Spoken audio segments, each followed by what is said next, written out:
Magandang araw sa inyong lahat at welcome sa aking channel. Julia Montes.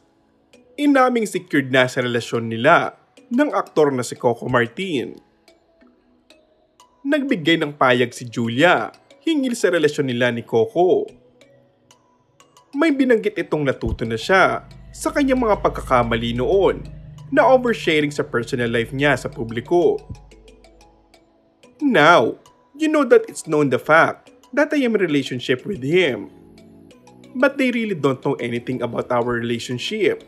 Kaya nahihirapan silang magbigay ng opinyon tungkol dito. Kaya para sa akin, ito ay isang bagay na pinananatiling pribado ko hanggang ngayon. Pero hindi ibig sabihin na hindi ako proud sa relationship namin, ayon sa actress.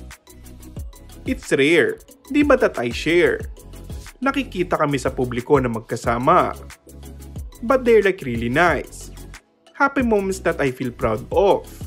So it's something that I'm happy to share. Pahayag pa nito. May sinabi rin si Julia sa paulit-ulit na balita patungkol sa breakup rin nila ng aktor. Dahil lang sa hindi siya nagpo-post at nag-update ng tungkol sa kanila ni Coco. Ayos lang, hindi ako nape-pressure tungkol dito. Hindi naman kami nabubuhay para sa ibang tao. At pakiramdam ko ay walang dapat patunayan sa mga tao. Dagdag pa ni Julia, I'm so secured in my relationship. I really don't have anything to prove. Pakiramdam ko ay maraming negatibo sa mundo. At kung sa tingin mo ay hindi ka masaya, pipiliin mo lang lagi na makakuha ng inspirasyon at lakas ng loob.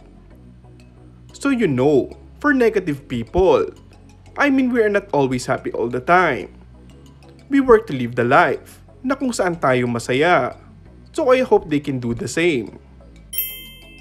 And that's all for our today's video. Kung bago ka lang sa aking channel ay mag-subscribe at pindutin na rin ang notification bell. Maraming salamat!